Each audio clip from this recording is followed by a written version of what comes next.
welcome to The World Today. I am Amarachi Ubani. Let's take a look at some of our major stories today.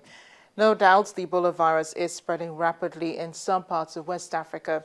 That's why health ministers from 11 of those West African countries have adopted a common strategy to fight the deadly disease in the region. At an emergency meeting in Ghana, ministers promised better collaboration to fight what has become the world's deadliest outbreak to date. So far, 759 people have been infected with the virus in Guinea, in Liberia and in Sierra Leone, and 467 of them have died. The two-day meeting was called by the World Health Organization, and under the new strategy, the WHO will open a sub-regional control center in Guinea to coordinate technical support. $10 million needed immediately to address the needs for the next 6 months. Government sectors, community, religious and political leaders to work together in improving awareness, psychosocial support and understanding of the Ebola situation by communities in order to achieve a more effective response. Health ministers say West African states lack the resources to battle the world's deadliest outbreak of Ebola, but deep cultural suspicions about the disease remain one of the biggest obstacles to halting its spread. The Voice of America's Henry Ridgwell sent in this report for Channels Television. Elizabeth Smith has contracted the Ebola virus from her patients. She is bleeding profusely. Her colleagues are doing what they can to help her, but her chances of survival are about 10%. This clinic in Foya, Liberia, is witnessing a sharp rise in Ebola cases. Medical workers warn the outbreak in West Africa is like nothing seen before. London School of Hygiene and Tropical Medicine Director Peter Pyatt. The outbreak in West Africa is unprecedented in the history of Ebola outbreaks because it involves 3 countries at least, capital cities, multiple sources, and that will make it far more difficult to control. Community health workers take blood samples from the deceased to check for the Ebola virus, in this case from a new mother whose death is as yet unexplained. Local health official Philip Azuma. We are calling on the international community to come and support the ministry. Right now we can't do it on our own, we need the international support. Ebola causes fever, vomiting, bleeding and diarrhea. It is spread through contact with the blood or other fluids of infected people. Doctors say a lack of understanding is contributing to its rapid spread. Porous borders between the affected countries make it difficult to contain. Families often bury victims in secret, says Dr. Sheikh Moa Khan of Kanima Government Hospital in Sierra Leone. By the time people are dead with the Ebola, they are more infectious than all. So if they take care of their burial or their own, 10 more will be infected. Other wards in the hospital lie empty after patients fled, fearing they would contract Ebola. On the outskirts of Kanima, checkpoints have been set up to screen for anyone carrying the disease. Some victims try to avoid detection, preferring to die in secret, says Dr. Pyatt. In Liberia, authorities bury the dead in unmarked graves in the middle of the bush.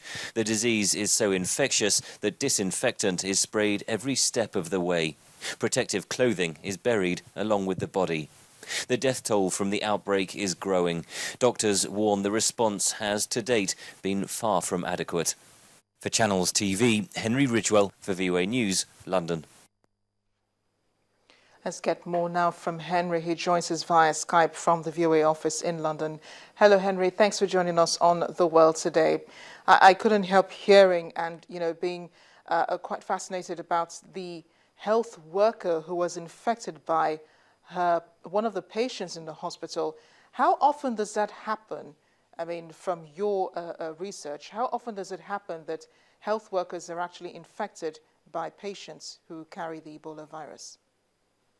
I think incidents of that particular type are quite rare simply because the health workers are well educated about the risks of the contamination of the Ebola virus. So they take big precautions, they wear masks, they wear several layers of gloves, and all of their protective clothing is destroyed and burnt after they've dealt with any of the victims. So the incidence of the virus transferring from patients to health workers is mercifully quite rare. But the World Health Organization and those health ministers meeting in Ghana over the past 2 days have emphasized that the main problem lies with a lack of knowledge about how that virus is transferred, and traditional practices over the burial of dead people perhaps contributing to its spread. That's right. We have witnessed quite some cultural practices here in Africa, even here in Nigeria, which involve body fluids being used by family members. But how else? I mean, I know that Ebola presents itself as symptoms of other diseases. How soon should a patient be in hospital if he or she suspects he already has the Ebola virus, if he's caught it? Well, absolutely, as soon as possible. And the point you make there is very valid, that the symptoms of the Ebola virus are similar to a lot of other common diseases in the region. They include high fever, bleeding and diarrhea. But it's perhaps that bleeding, which includes internal and external bleeding, which is one of the main signs. However, medical workers are saying to anyone in the region, or indeed anyone in the affected countries of Liberia, Sierra Leone and Guinea, that if they contract any of those symptoms, they should attend their nearest health clinic immediately. There is a fear among the population, as alluded to in your coverage of this story, that a lack of knowledge about the Ebola virus, suspicions about some of the health workers involved in it that might prevent some people from attending their health clinics if they do show those symptoms. And that's the battle that health workers now face. It's the education of the population rather than just help with the health protection and treating the victims who already have the disease. It's education about how to prevent the disease spreading throughout the population rather than simply providing the drugs that can treat it. But unfortunately, there is no cure to the disease. The disease has a mortality rate of about 90%, and the only way you can really treat it is to isolate the patient to prevent it spreading further, and to treat those symptoms and hope that the natural immune system can overcome it. Well, Henry, unfortunately, the numbers have increased from the time it was discovered in March in Guinea. The numbers have increased drastically. Now over 700 cases have been reported. Why the increase in the number of cases, and how have health workers been able to contain the virus to just those 3 countries, to Guinea, to Sierra Leone, and to Liberia? Well, aid workers and health workers in those countries point to specific factors that have aided its spread in this particular case. And they have pointed in particular to the burial practices. Many victims and many victims' families, when their loved ones die, they don't want to get the authorities involved, and they perhaps don't want the rest of the community to know that a member of their family has died from Ebola. So there's a lot of secret burials taking place. Some of the burial practices might include washing the body without wearing any gloves, which is obviously very dangerous. Any other sort of mourning practices that are involved, and then the actual burial itself. And when a person dies from Ebola, that is the moment that they are most infectious, at the point of death. And so that's the reason why health workers say it spreads so much, is because of those practices.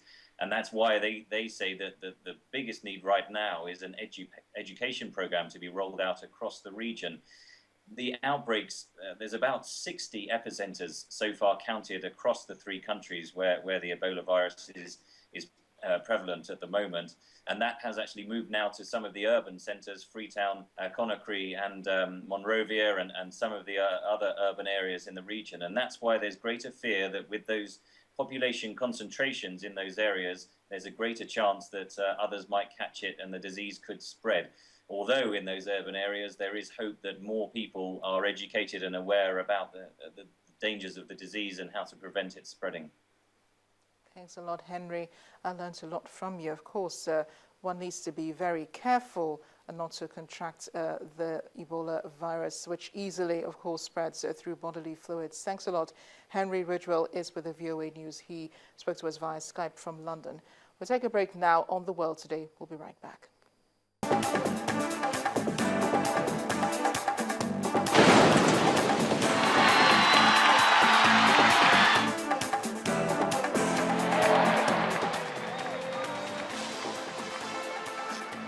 Welcome back. You're still watching The World Today. Now, religious leaders in Kenya have called for calm ahead of an opposition rally next week that threatens to stoke tensions in a nation scarred by political violence in the recent past. President Raila Odinga, the main rival, defeated in last year's I beg your pardon, he's not the president, but he was defeated in last year's presidential elections. He set a deadline for Monday for the government to meet a demand for dialogue over militant attacks, corruption, a slow economy, and other grievances. Our ministers have dismissed the call, saying the place for such debate is Parliament. President Uhuru Kenyatta's aides accused Mr. Odinga, who's a veteran former prime minister, to try to engineer a crisis to claw his way back to power. That's a charge the opposition leader denies. A 69-year-old former prime minister complains touch on public grumbles about insecurity after a spate of Islamist attacks and the rising cost of living. But many Kenyans, as well as foreign diplomats, are worried also that Monday's rally could deepen rifts in a country that's already divided by political loyalties.